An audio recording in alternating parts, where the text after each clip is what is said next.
Paris in August is usually suffocating.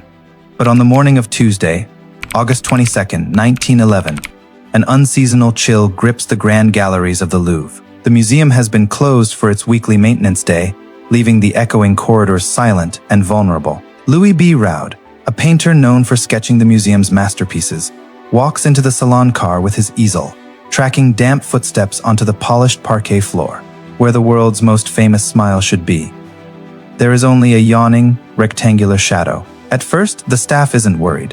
They assume the photograph department has taken it upstairs for a promotional shoot. But as the hours click away, a creeping dread settles deep into the damp morning air. By noon, the unthinkable is officially confirmed. Leonardo da Vinci's masterpiece is gone, ripped directly from the heart of France's cultural fortress. In 1911, a man walked out of the Louvre with the world's most famous painting hidden under a common smock, and the art world would never be the same.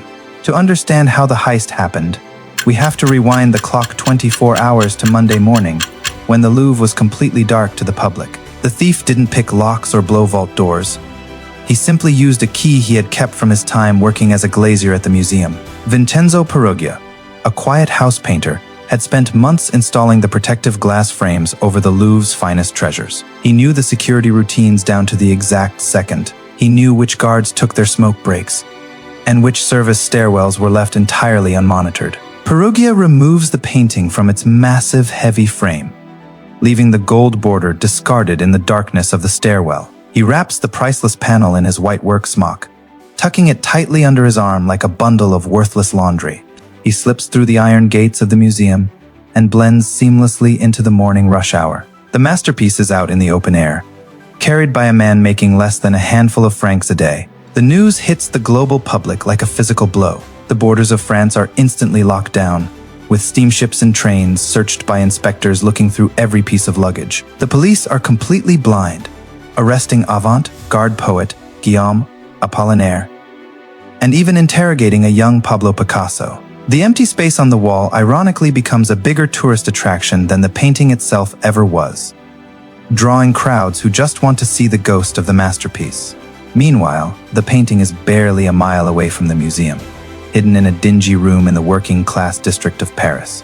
It sits beneath a pile of dirty clothes, completely undisturbed as detectives comb through high society salons. For 2 long years, the painting remains in absolute isolation. The world assumes it has been sold to an American billionaire or destroyed by a madman, while the real thief simply waits for the heat to die down. In late 1913, Peruggia decides it is finally time to bring the masterpiece home to Italy. He travels under an alias to Florence, carrying the heavy wooden trunk with the artwork, still tucked safely beneath the false floorboards. Peruggia contacts Jerry, claiming he wants to return the painting to its rightful Italian homeland, demanding a massive reward for his patriotism.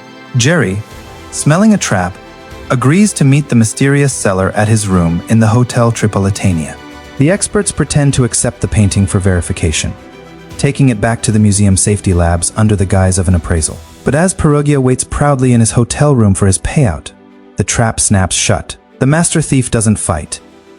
He simply smiles, utterly convinced that Italy will treat him as a national hero. The greatest manhunt in art history is over, resolved not by brilliant detective work, but by the thief's own desperate desire for glory. The trial in Florence becomes a media circus, with Peruggia claiming he only stole the painting to avenge Italy for Napoleon's historic art plunder. The public falls in love with the romantic narrative, and the court hands him a remarkably lenient sentence of just over 1 year in prison. Before returning to France, the painting goes on a triumphal tour across Italy, drawing millions of emotional viewers who want to see the recovered treasure. When it finally returns to the Louvre in 1914, the painting is no longer just a piece of Renaissance art. The theft did something that 4 centuries of art history could never achieve on their own. It transformed the Mona Lisa from an acclaimed masterpiece into a global pop culture icon, an immortal celebrity whose fame was cemented by an empty wall. The thief wanted to give the painting back to history, but instead, he ensured that the world would never stop watching her smile.